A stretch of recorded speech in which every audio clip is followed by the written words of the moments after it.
InDaynaMo and welcome back to my Taglish channel.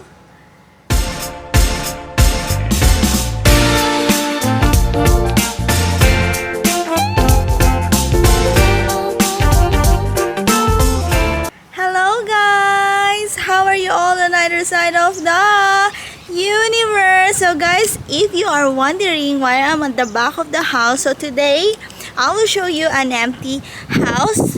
So nandito tayo ngayon sa South Australia guys, sa Mount Gambier, and we are here because this house is Santa's house. So this is Jack's father house. Tatay ni Jax, ganon. So yung tatay ni Jax si Santa Claus. Wala na kasi naka-tenant dito. So this is his house. It's an empty house. So I will show you what's a typical Australian house dito sa South Australia. So ito yung mga kapitbahay natin guys. Ayan. So ito yung bahay ni Santa Claus. So I call him Santa Claus kasi mukha siyang Santa Claus. So yun yung father ni Jax.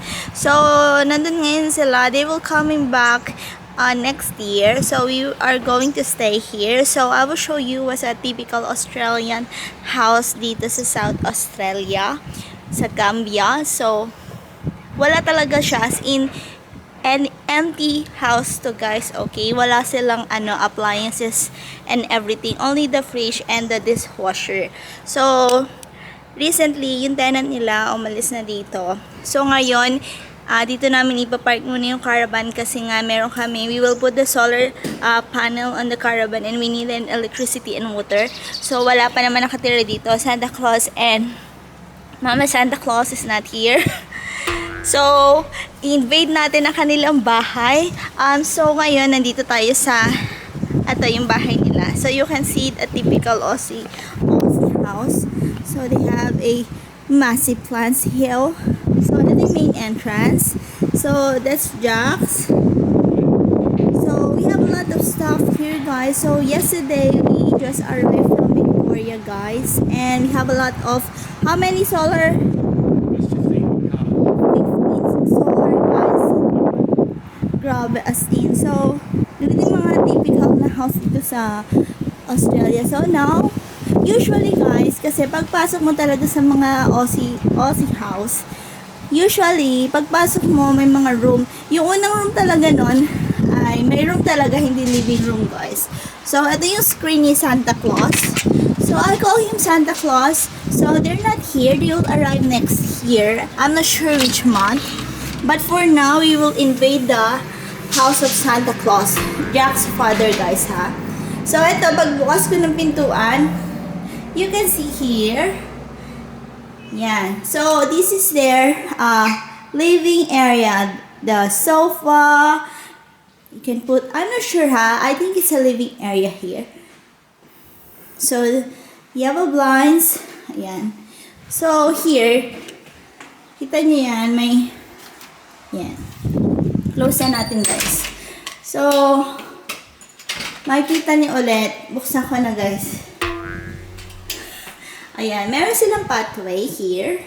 So, in my left side, they have a living room area. So, that door is connected in the garage. So, yung garage. Ayan, diba? Ayan yung garage. So, just take it out our things. And then later, you'll get the caravan. So, ayan. Diba? Nagdala na naman kami, guys. So, we are going to stay here. And wait for Santa Claus to arrive next year, guys. So, bare anything empty, guys, ang bahay na to. No Wi-Fi too.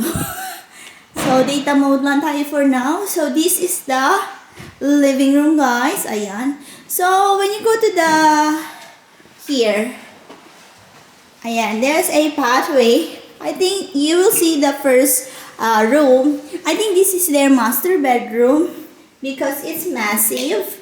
You can see here guys, barely. So empty yan guys, walang talagang So you can see the cabinets here. They have a slide cabinets. Yan, slide cabinets. Yan. Yan. So here, after our first room, the master bedroom, I guess that's master bed. You can see on my right, the bathroom. You can see on my left, there's another cabinet. Empty, guys. Wala talaga silang ngayon, appliances. Kasi tenant lang tumira dito kasi wala nga sila. They are in Thailand, guys. So they will come back next year.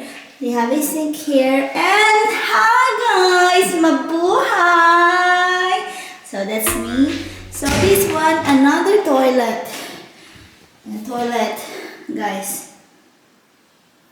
So this is toilet. So this house has separate toilet and bath.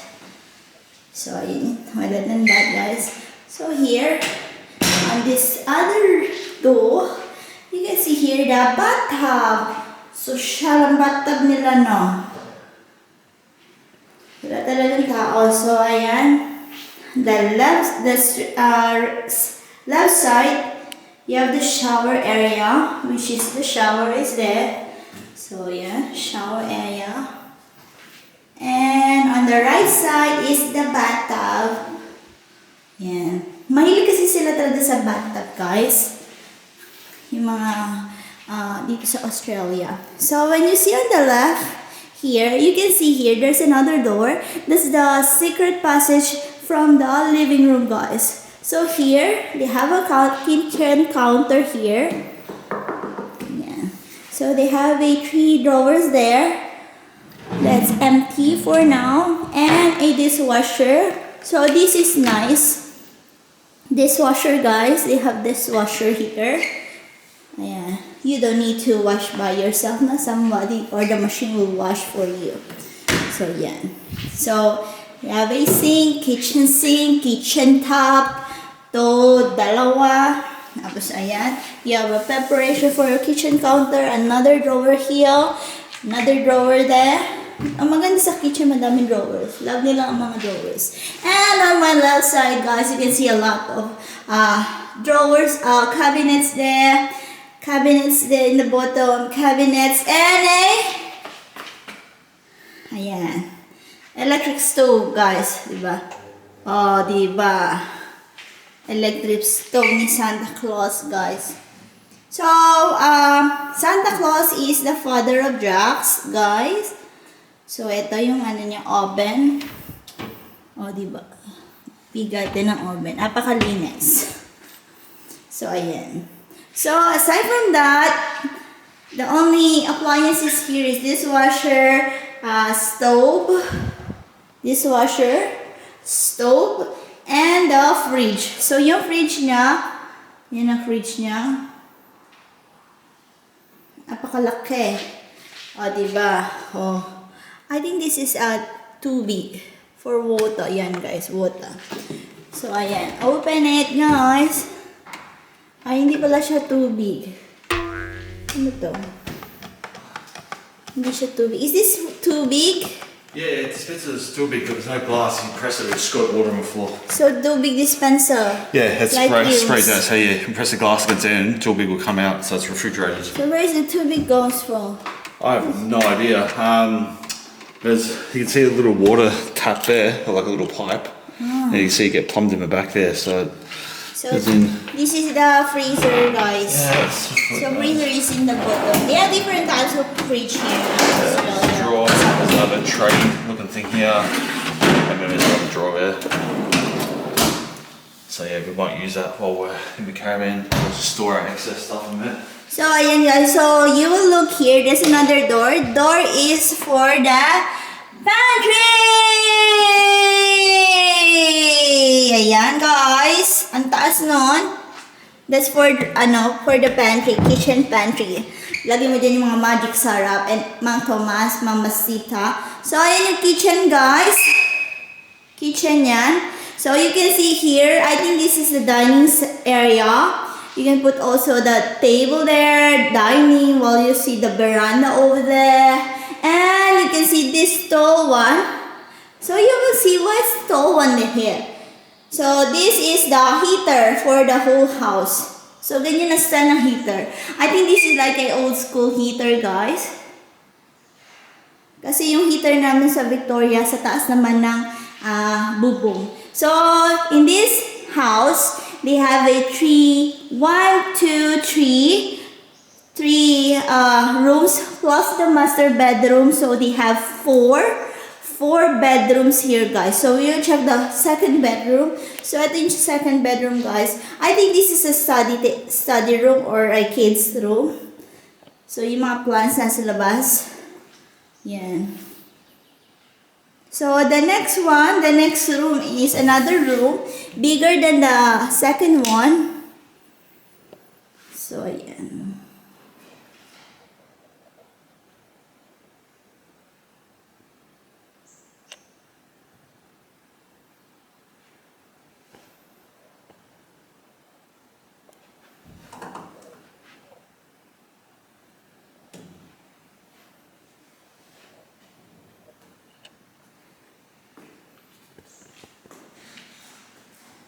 So we go to the another room again. I think this is a 3 rooms na pala, guys. This is for the laundry. Okay? I clear myself. So this is for the laundry, guys. Ayan. So they have another separate sink for the laundry. Yan, di ba? So siya. Dito sa Australia kasi, they have a separate laundry room for their clothes. So separate. So I think this area, this section, is for the washing machine or the washer. So ayan, may mga sinks sila for the laundry. So you can see here another blinds, which is the outside world. So ayan, so they only have 3. Correct myself, guys, for that. They only have 3 rooms here, not 4. I'm sorry.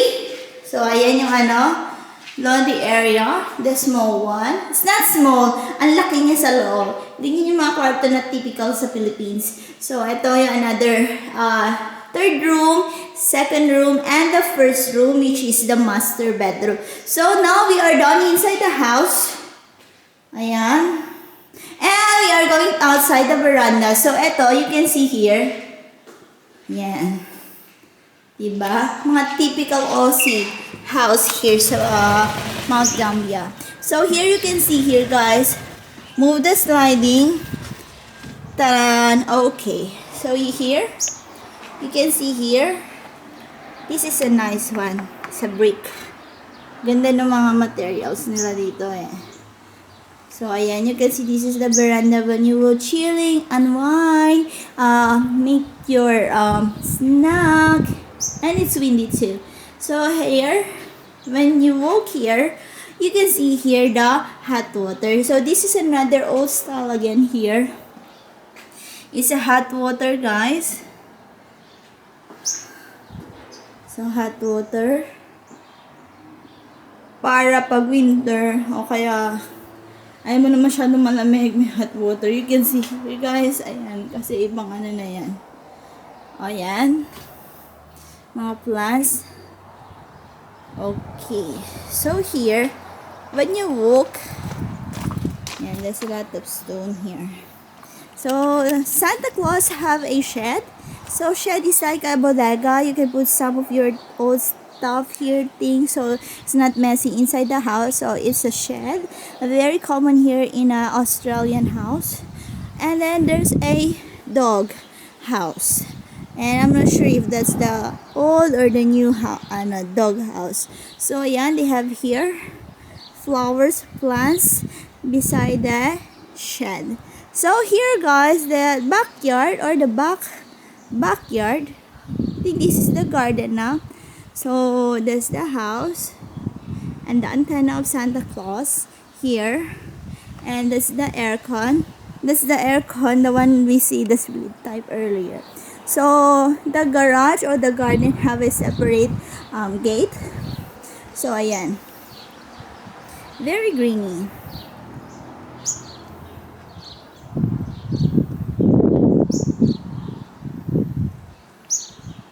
Okay, guys. So, here, because we're only two here, Jax and I, wala talaga end dito. Kasi yung mga tenant, once na nag-occupy sila, bare talaga to, kinuha nila lahat ng gamit nila. Ayan. So, kami, empty lang talaga yung mga things na namin. So, guys, the plan is, we are going to put the caravan here, for the meantime, kasi may ginagawa pa kami sa loob ng caravan before kami lumarga ni Jack for our adventures. So, we stay here, and the important is, free. So, we don't need to go to the motel here in South Australia. And this one is empty. It's good because Jack's family, siblings is here in South Australia aside in Victoria. So, ngayon babasok na tayo sa loob.